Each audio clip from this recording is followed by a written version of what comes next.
Olá amigos, sejam muito bem-vindos a mais uma Acorda Brasil, mais uma vez de dentro do carro. O meu xará, Felipe Ribeiro, mandou uma pergunta bem interessante, eu queria responder no programa de hoje, mas antes, dois avisozinhos rápidos. Se inscreve aí no meu canal se você não é inscrito ainda, e também, falando em se inscrever, se inscreve no canal da Rachel Nobre. Minha esposa, ela está com um canal sobre relacionamento humano, tratando toda essa temática e é bem interessante. Ela pediu para eu dar uma força para ela. Vai lá, se inscreve lá no canal dela, você vai gostar, tá bom, gente? Dá joinha nos vídeos dela também, muito legal. O Felipe Ribeiro, como eu estava falando, meu xará, perguntou sobre o escândalo envolvendo o governo aqui do Canadá, o primeiro-ministro Justin Trudeau. Para quem não sabe, o Canadá vive uma monarquia parlamentarista, isso desde sempre. E o primeiro-ministro é quem, na verdade, toca os assuntos do governo. A rainha da Inglaterra, que também é rainha do Canadá, basicamente eles organizam, né, a monarquia organiza e gerencia as eleições, mas eles não participam de nenhum processo eleitoral, eles não participam de nenhuma ação do governo. Tudo isso é feito pelo primeiro-ministro a nível federal e pelos governadores, que aqui chamam de premier, mas na verdade é a mesma função, a nível provincial, que também é o que chama aqui os estados, tá? Chamam-se províncias. Então, existe uma empresa de Montreal chamada CNC Lavalier, uma coisa assim, agora não estou lembrado do nome exato, mas enfim, é uma empresa. Essa empresa, segundo consta, tem em torno de 9.000 funcionários e ela trabalha na área de construção. Ainda na época do governo do Gaddafi, da Líbia, ditador libanês, Muammar Gaddafi, essa empresa, descobriu-se agora, estava pagando prostitutas para o filho do ditador em troca de contratos, em troca de serviços de engenharia na Líbia. E aí, como eu falei, foi descoberto isso não muito tempo atrás. A Polícia Federal daqui, depois de uma investigação, descobriu esse fato. E isso gerou toda uma investigação e começou-se então a apurar essa questão, se essa empresa estava envolvida em corrupção, mesmo não sendo aqui no Canadá, mas estava envolvida em corrupção. E para quem não sabe, aqui na América do Norte existe depois principalmente daqueles escândalos que aconteceram nos Estados Unidos, naquela crise lá de 2008, 2007, final de 2007, começo de 2008, as empresas passaram a ser mais fiscalizadas com relação à corrupção, enfim, extorsão envolvendo órgãos de governo, não só aqui no Canadá e nos Estados Unidos, mas também em países ao redor do mundo. Só para vocês terem uma ideia, um parêntese, a empresa que eu trabalho é uma multinacional. Todo ano a gente faz um curso de reciclagem sobre... Rapaz, tá muito feio essa lama aí do lado da pista, do lado da calçada, onde era... Não é nem calçada, é um gramado, a calçada é mais recuada. Tá feio pra caramba, mas é assim mesmo. Daqui a pouquinho começa a ficar tudo verdinho, tudo legal. Isso aí é o resquício ainda da neve, né? Está descongelando agora e fica realmente tudo emporcalhado. Mas enfim, as empresas estão sendo muito mais fiscalizadas. E o que aconteceu foi que essa empresa de Montreal caiu nessa fiscalização e a procuradora-geral aqui do Canadá começou a investigar e ela queria que fosse feito um procedimento de investigação criminal para ir ao julgamento mesmo, para ir para os tribunais. E ocorre o seguinte, que o primeiro-ministro Trudeau agiu de forma dirigida para isso e foi criada uma lei no parlamento para, quando acontecer esse tipo de caso, a empresa poder apenas pagar uma multa e continuar como se nada tivesse acontecendo. Porque se a empresa tiver problemas na justiça criminal principalmente, ela não pode fazer nenhum tipo de transação envolvendo nenhum órgão de governo. Então eles não iam poder participar de construção de rodovias, eles não iam poder participar de nada envolvendo órgãos do governo. Só que é o seguinte, existe, de acordo com a lei, essa possibilidade de se fazer uma multa, mas também existe a possibilidade de, mesmo depois da lei, escolher entre ou multar simplesmente e pronto, esquecer a história, ou continuar com o processo criminal, continuar como mais ou menos o que está acontecendo aí na Lava Jato, onde empresários se sentam na frente do juiz para responder perguntas e o juiz depois dá uma sentença condenando ou não esses empresários. Algo muito parecido. E que seria o cargo equivalente à procuradora-geral aí do Brasil, né, que hoje é ocupado pela Raquel Dodge, aqui também era uma mulher. Ela disse assim: não, tudo bem, tem a lei que permite fazer uma punição mais branda, né, apenas uma multa, ou levar o caso para os tribunais. E eu prefiro levar os casos para os tribunais. Eu escolho levar o caso para os tribunais. E aí o primeiro-ministro,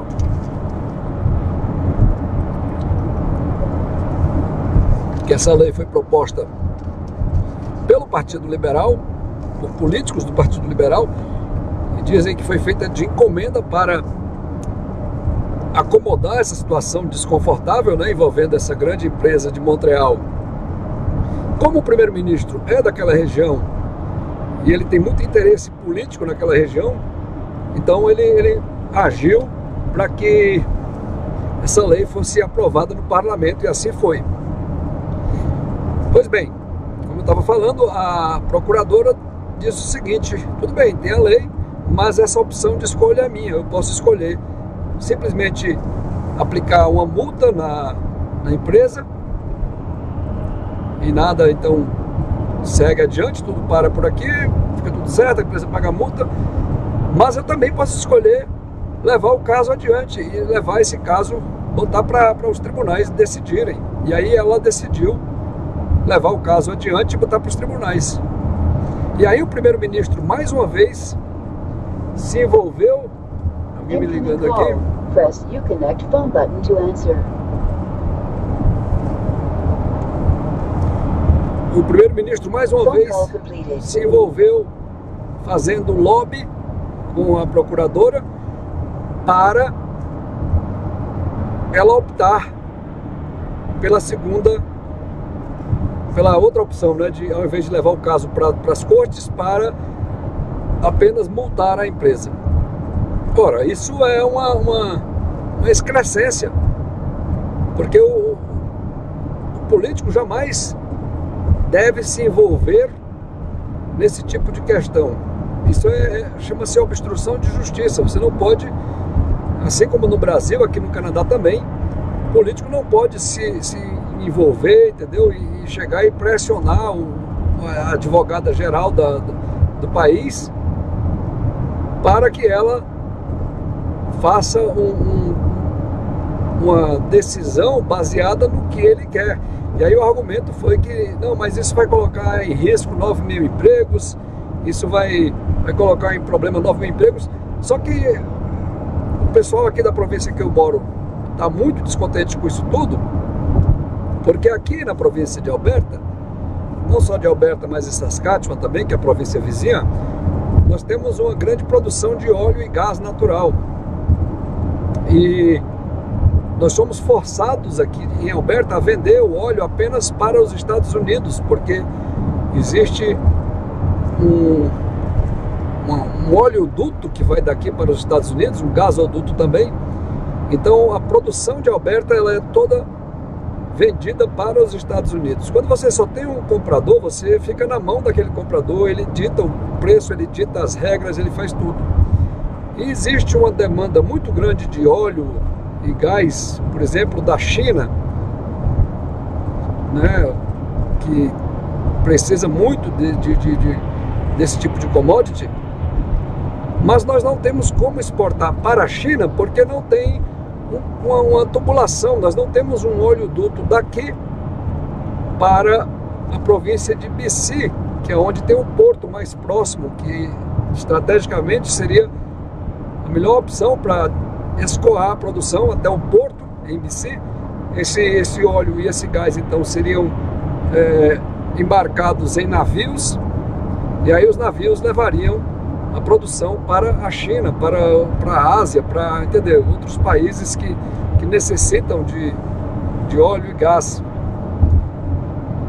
E aí talvez você queira perguntar, mas peraí, por que não constrói uma tubulação então, levando esse óleo e gás para a província de British Columbia, até o porto? Excelente pergunta. Por que não se constrói?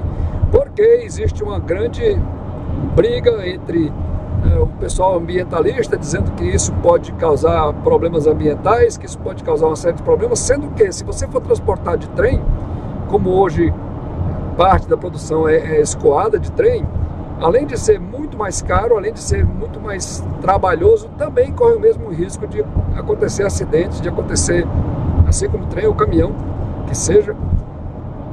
Então, o pessoal ambientalista não quer deixar, está fazendo uma pressão grande para não fazer essa tubulação até o Pacífico. E o Trudeau, como ele tem uma agenda que é associada com o pessoal dessa linha mais ecológica, essa linha mais, entendeu? Que não deixa de ser importante, preservar o meio ambiente, é claro que isso é importante, é claro que isso é crucial. Ninguém está falando aqui em destruir o meio ambiente para fazer uma tubulação de óleo até o Pacífico, não. O que eles estão querendo fazer é usar já rotas que já existem. Por exemplo, você tem linhas de transmissão em grande parte desse trajeto até o Pacífico, nós temos estradas, nós temos ferrovias, tudo isso já foi rasgado, já está levando trens, postes, entendeu? Cabos de transmissão de eletricidade, tudo isso já está indo para o Pacífico. Então a proposta é aproveitar essa rota que já existe, que é mais ou menos, sei lá, 80%, 90%, quase 90% da rota prevista já seria utilizando o que já existe. Apenas entre 15% e 10%, 10% e 15%, melhor dizendo, seria então de rotas novas que aí seriam abertas, né, na floresta para passar essa tubulação de óleo. E isso iria beneficiar uma população não apenas de 9 mil funcionários, 9 mil empregados, não iria apenas proteger 9 mil vagas de emprego, mas centenas de milhares de novas vagas de emprego seriam criadas e mantidas com essa decisão. E o Trudeau está fazendo o corpo mole, ele não quer se envolver, ele fica cozinhando em banho-maria, empurrando com a barriga, porque ele não quer se envolver nessa questão com o pessoal que é xiita da questão ecológica, né? E ele não está nem aí para o fato de que centenas de milhares de empregos estão sendo desperdiçados aqui nessa província, nessa região, sendo que essa região, essa província de Alberta, como é que tem a renda per capita maior do país, uma das maiores, aqui nós somos obrigados por uma lei federal de equalização de impostos, mandar dinheiro dos impostos para províncias mais pobres. E nós mandamos, há 2 anos atrás, se não me falha a memória, nada mais, nada menos que 9 bilhões de dólares em um ano para a província de Quebec, que é onde tem essa empresa que está envolvida agora nesse escândalo de corrupção. E aí, o primeiro-ministro está no furacão dessa celeuma, e o argumento que ele tem dito é que ele agiu assim para preservar 9 mil postos de trabalho na região de Montreal. Mas o que os políticos da oposição estão dizendo é que é o seguinte: ele agiu assim para, em primeiro lugar, ficar de olho aí na campanha eleitoral que está chegando. Agora em 2019 nós devemos ter eleições para o parlamento, e o sistema parlamentarista funciona quando o partido que tem maior número de cadeiras então escolhe o novo primeiro-ministro, que é a mesma função do presidente da República aí no Brasil. Então é isso que está acontecendo. Eles estão brigando em Ottawa, que é a capital aqui do país. Eu estava assistindo alguns vídeos sobre isso, e a celeuma está armada. Isso muito provavelmente vai descambar, vai desbocar, né? Desbocar não, desenrolar para uma renúncia do primeiro-ministro, porque aqui o que acontece é o seguinte: se o primeiro-ministro for alvo de uma votação de perda de confiança, e essa é uma das razões que podem gerar essa votação de perda de confiança, ele automaticamente deixa o governo sem maiores delongas, não precisa de um processo como o impeachment aí no Brasil, que tem que ter todo um processo onde o presidente do Supremo é convocado, onde, enfim, os deputados são convocados, aquela confusão toda. Aqui não, aqui basta uma votação de perda de confiança. Tem vários fatores que podem gerar essa votação. Um deles é se, por exemplo, o orçamento não for aprovado, se ele propor algo que financeiramente não pode ser feito, se ele não entregar os resultados financeiros que foram compromissados, né, vamos dizer assim. Isso pode gerar uma votação de perda de confiança. Então é por aí que a coisa está caminhando, está se desenrolando, tá? Tudo indica que ele vai ser, sim, alvo de uma votação de perda de confiança no parlamento. E aí, acontecendo isso, ele tem que necessariamente renunciar, ele é afastado definitivamente, não é um afastamento provisório, mas ele perde a vaga, e aí uma nova eleição é convocada. Em alguns casos ele pode até concorrer de novo nessa nova eleição. Nós já tivemos no passado casos de primeiro-ministro que perderam a votação de confiança e depois na mesma eleição se candidataram de novo e o povo de novo o elegeu. Mas eu acho que dificilmente Justin Trudeau se reelege como primeiro-ministro do Canadá. E é isso que está acontecendo. Nós estamos esperando aí o desenrolar. Perdão. Não é exatamente, pelo menos até agora, não se sabe se houve algum tipo de corrupção envolvendo oficiais do governo ou o próprio primeiro-ministro, mas o que se sabe é que existe essa situação incômoda, situação espinhosa, que ele tem que ser mais claro, tem que explicar melhor por que ele estava fazendo esse tipo de lobby, por que ele estava agindo para beneficiar, se realmente ele está preocupado com empregos, pois ele devia estar muito mais preocupado com empregos aqui nessa região, que a quantidade é muito, mas muito maior do que os empregos nessa empresa lá de Montreal. É mais ou menos isso, gente, tá? Eu vou dar uma pesquisada a mais para entrar em mais detalhes, para trazer mais informações para vocês, aqueles que se interessam, lógico, né? Porque talvez de repente você nem se interesse aí de saber de assuntos aqui do Canadá. Afinal de contas, você está no Brasil, não tem planos nenhum de vir para cá, de morar aqui. Mas enfim, para aqueles que querem saber, para aqueles que querem, né, ter mais informação, me avisa aí nos comentários que eu posso voltar a tratar desse assunto. Tá bom, gente? Vou ficando por aqui no programa de hoje. Se você gostou, já sabe, levanta esse dedinho para cima. Não esquece de se inscrever no canal se você não é inscrito. Carro de bombeiros dando sinal aqui que vai passar pro lado de cá. Vamos dar uma maneirada, porque ele tem prioridade. Então, é isso aí. Não esquece lá do canal da Rachel Nobre.